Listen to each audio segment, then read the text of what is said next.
Hello students, good morning everyone. Now we have started to learn our English syllabus. Yes, now from that syllabus we have seen our first poem also. Now today we are going to learn our next lesson, that is the thief's story. Okay, it is a story of one thief. Thief means चोर, बरोबर. That is the story of one thief. Here is a little bit introduction about the writer. Ruskin Bond. Who is the writer of story? Ruskin Bond is an Indian author of British descent. He lives with an adopted family in Landore in Mysore, India. The Indian Council of Child Education has recognized his role in the growth of children's literature in India. He got the Sahitya Academy Award in 1992 for Our Trees Still Grow in Dehra. For his published work in English, he was awarded the Padma Shri in 1999 and Padma Bhushan in 2014. Means this is the writer Ruskin Bond, that is from the British descent. म्हणजे हे जे काही writer आहेत Ruskin Bond हे British फॅमिलीकडून belong करतात. हे त्यांचं छोटंसं इंट्रोडक्शन आहे. Now we will start the thief story. Page number 8. I was still a thief when I met Anil. Means the author of the story, the writer of the story was a thief. Like he is telling, means he is telling that I was a thief. म्हणजे मी चोर होतो. Writer of the story is telling what? He was a thief before he met Anil. म्हणजे अनिल नावाचा एक व्यक्ती आहे किंवा एक मुलगा आहे किंवा एक व्यक्तिमत्व आहे. त्या व्यक्तीला भेटण्याआधी I was a thief. त्या अनिलला भेटण्याआधी I was a thief. And though only 15 म्हणजे मी अनिलला भेटायच्या आधी एक चोर होतो आणि त्यावेळेस माझं वय काय होतं 15 वर्षे. I was an experienced and fairly successful hand.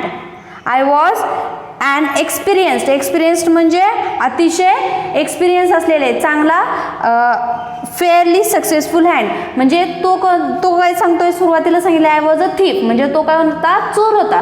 मग त्या चोराची कशामध्ये कुशलता होती, कशामध्ये हे होतं, हाताची सफाई असणे. म्हणजे चोर लोक जे असतात त्यांचं काय असतं, एक हातची सफाई असते. ते कधी पटकन एखादी गोष्ट चोरून घेतात, ते आपल्याला कळतही नाही. म्हणजे त्या मुलाचं तो वय काय होतं, फक्त 15 वर्ष. पण 15 वर्षाचा असताना देखील त्याचे हातचलाकी खूप चांगली होती असं तो स्वतः सांगतोय. Anil was watching a wrestling match when I approached him. Wrestling म्हणजे कुस्ती. म्हणजे अनिल जो होता तो काय करत होता, कुस्तीची मॅच, कुस्तीची जी काही सामना चालला होता तो बघत होता. अप्रोच्ड हिम म्हणजे मी त्याच्याजवळ गेलो किंवा त्याच्याजवळ गेलो, त्याच्याशी बोललो तेव्हा. ही वॉज अबाउट 25 आणि त्याचं वय काय असेल, साधारण 25 वर्ष म्हणजे 25 वर्ष साधारण त्या अनिलचं वय होतं. आणि हा किती वर्षाचा, 15. अ टॉल लीन फेलो म्हणजे अगदी उंच आणि जास्त तब्येतीनं पण नाही, पण मीडियम असा उंच असणारा असा तो व्यक्ती होता. And he looked easy going, kind and simple enough for my purpose. आणि त्यानं माझ्याकडे सरळपणे असं नॉर्मली जसं बघतो तसं अगदी काइंड अँड सिम्पल म्हणजे अगदी दयाळू भावनेने, अगदी साध्यापणाने माझ्याकडे त्याने पाहिलं. I hadn't had much luck of late, and though I might be able to get into the young man confidence. Means I just want to win the confidence of the person. म्हणजे मला फक्त एखाद्या व्यक्तीचा काय करायचा होता, विश्वास जिंकायचा होता. एखाद्या व्यक्तीचा म्हणजे थोडक्यात कोणाचा, अनिलचा. म्हणजे त्या रायटरला म्हणजे त्या थीफला म्हणजे त्या चोराला काय करायचं होतं की तो जो व्यक्तीला भेटला होता, अनिलला भेटला होता, त्या अनिलचा काय करायचा फक्त होता, विश्वास संपादन करायचा होता. कशासाठी, अर्थातच पुढे जाऊन त्याला त्याची काहीतरी चोरी करायची असणार. You look a bit of wrestler yourself. आणि तो विश्वास संपादन करण्यासाठी काय करायला लागणार होतं, मला त्याच्याशी कॉन्व्हर्सेशन करायला लागणार होतं. I have to do conversation with that Anil, असं त्या रायटरचं म्हणणं आहे, बरोबर की नाही. मग that writer or that thief started to conversing with that man Anil, and first he said that you look a bit of wrestler yourself. म्हणजे मला तू एका wrestler सारखा म्हणजे कुस्ती करणाऱ्या मुलासारखा किंवा कुस्ती करणाऱ्या व्यक्तीसारखा दिसतोयस. I said a little flattery म्हणजे अगदी खोटी तारीफ करणे. helps in making friend. मग मी ती खोटी तारीफ कशासाठी केली की मी जर खोटी तारीफ केली तर तो माझ्यावरती खुश होईल आणि मला त्याचा मित्र बनवेल, म्हणून त्या थीफने काय केलं, त्याची खोटी तारीफ केली की मला तू एखाद्या रेसलर सारखा म्हणजे कुस्ती करणाऱ्या माणसासारखा दिसतोयस, म्हणजे थोडक्यात पैलवानासारखा दिसतोयस. So do you, he replied, which put me off for a moment because at that time I was rather thin. आणि तो अनिल त्याला काय म्हणला, सो डू यू, म्हणजे त्या अनिलला अनिलने त्या चोराला काय प्रश्न विचारला, सो यू डू म्हणजे तू पण करतोस का.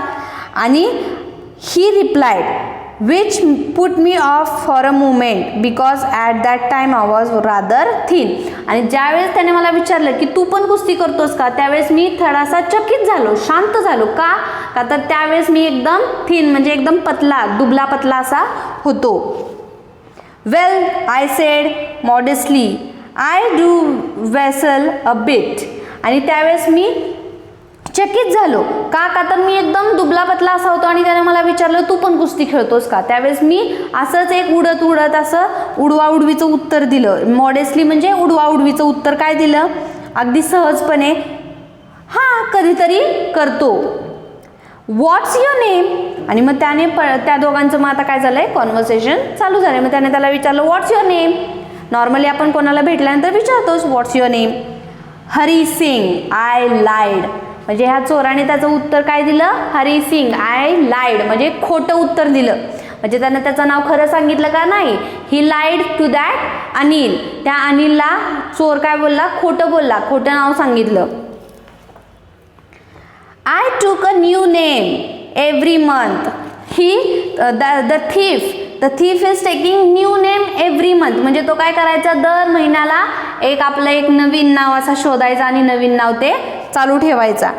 That kept me ahead of the police and my former employers. त्याच्यामुळे काय व्हायचं, पोलिसांपासून आणि माझ्या इतर साथीदारांपासून माझा बचाव व्हायचा. म्हणजे काय की तो एखाद्या ठिकाणी चोरी करायसाठी जायचा, तिथं नाव बदलून वावरायचा आणि त्यानंतर पुन्हा तिथून जायचा. म्हणजे पुन्हा पोलीस सुद्धा त्याला पकडू शकणार नाहीत का तर त्याचं नाव खरं काय आहे ते कोणाला माहीतच नसायचं. So because of that that thief was changing his name every month. After this introduction, Anil talked about the well-oiled wrestler who were grunting. मग हे ज्यावेळेस झालं की बाबा तुझं नाव काय आहे, तू कुस्ती खेळतोस का. After that introduction Anil asked to that thief that Anil talked about the well-oiled wrestlers. well-oiled wrestlers म्हणजे जे काही प्रोफेशनल कुस्तीवान असतात त्यांच्याबद्दल अनिल काय झाला, बोलू लागला. talked about the well-oiled wrestler म्हणजे अगदी चांगल्या प्रकारे कुस्ती खेळणाऱ्या लोकांबद्दल अनिल बोलू लागला. who were grunting म्हणजे अगदी रागाने गुरगुरणारे जे काही रेसलर्स जे असतात त्यांच्याबद्दल तो बोलू लागला. Lifting and throwing each other about. मग नॉर्मली रेसलिंग म्हणजे काय असतं, कुस्ती. मग कुस्तीमध्ये काय असतं, एकमेकाला धरणे, उचलणे, आपटणे अशा प्रकारेच कुस्तीचा खेळ असतो. मग तो अनिल त्या कुस्तीच्या खेळाबद्दल त्या थीफ बरोबर चोरासोबत बोलू लागला.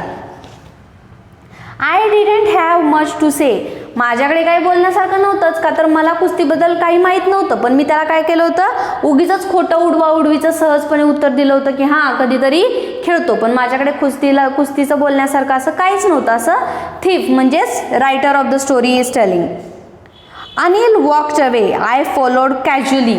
Then after that conversation Anil live from there and he walked away. मग हे जे काही कॉन्व्हर्सेशन झालं त्याच्यानंतर अनिलनं काय केलं, आपला रस्त्यानं चालू लागला. I followed casually. मग मी त्याचं काय केलं, फॉलोड म्हणजे मी त्याच्या पाठीमागे पाठी त्याच्या चालायला लागलो. Hello again he sed. मग पुन्हा तो काय बोलला की त्यानं मागे वळून पाहिलं, त्याच्या लक्षात आलं असेल अनिलच्या की हा आपल्या पाठीमागून येतोय, म्हणून तो काय बोलला, हॅलो अगेन. म्हणजे अगदी त्याला काहीतरी विचारायचं होतं की बाबा तुला अजून काय हवंय का, अशा ह्याने तो hello again he said. I gave him my most appealing smile. आणि ज्यावेळेस त्याने मला विचारलं हॅलो अगेन, त्यावेळेस मी काय केलं, त्याच्याकडे एक अशी केविलवाणी अशी स्माईल केली. ॲपिलिंग मीन्स अटेन्शन गेटिंग अट्रॅक्टिंग. अशी केविलवाणी अशी पटकन एखाद्याचं अट्रॅक्शन खेचून घेणारी केविलवाणी अशी मी एक स्माईल दिली. I want to work for you I said. आणि तो काय म्हणाला चोर की I want to work for you, म्हणजे मला तुझ्यासाठी काहीतरी काम करायचं आहे. But I can't pay you. मग तो मुलगा काय म्हणाला Anil, but I can't pay you. If you want to work for me but I can't pay for you. म्हणजे तुला माझ्यासाठी काम करायचं आहे खरं आहे, पण मी तुला काही पैसे देऊ शकत नाही. I thought that over a minute perhaps I had मिसजज माय मॅन. मग त्यावेळेस ज्यावेळेस तो म्हणाला अनिल की बाबा हां ठीक आहे तुला माझ्यासाठी काम करायचं आहे okay, but I can't pay you. पण मी काय तुला पैसे देऊ शकत नाही, मी काय तुला पगार करू शकत नाही. त्यावेळेस मनामध्ये त्या थीफच्या मनामध्ये काय एक मिनिटासाठी विचार आला की बाबा मी माणूस ओळखायला चुकलो की काय. म्हणजे त्याला कशासाठी त्याच्याबरोबर काम करायचं की थोडे दिवस काम करायचं आणि मग चोरी करून तिथून निघून जायचं, ह्याच्यासाठी तो त्या अनिलला त्याने कॅच केलं होतं. पण ज्यावेळेस तो अनिल बोलला की I can't pay for you, मी तुला काहीही पैसे देऊ शकत नाही किंवा पगार करू शकणार नाही, त्यावेळेस त्याला मनात काय वाटलं की I just misjudge the man. म्हणजे मी माणूस ओळखायला चुकलो की काय. Then I ask can you feed me. मग मी 2 मिनटं थांबलो आणि नंतर मी विचारलं कॅन यू फीड मी, तू मला जेवायला घालू शकतोस का. तर he said can you cook. मग त्यानं पुन्हा विचारलं की तू जेवण बनवू शकतोस का. जर तू जेवण बनवू शकत असशील तर मग पुढे काहीतरी विचार करेन असा त्याचा हेतू असणार. I can cook. I lied again. आणि पुन्हा मी एक खोटं बोललो की आय कॅन कुक. पहिलं खोटं काय बोललो की मी रेसलिंग खेळतो, मी कुस्ती खेळतो कधी कधी, हे पहिलं खोटं बोललं. आणि दुसरं खोटं काय बोलला आय कॅन कुक, हां मी जेवण बनवू शकतो. If you can cook then may be I can feed you.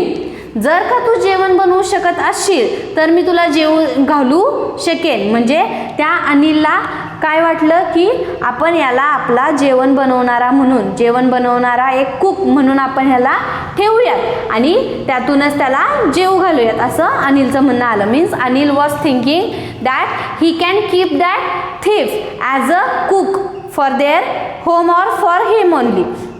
And after keeping him as a cook, then afterwards he can feed him.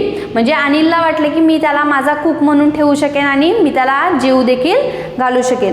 Now till here only we will see today.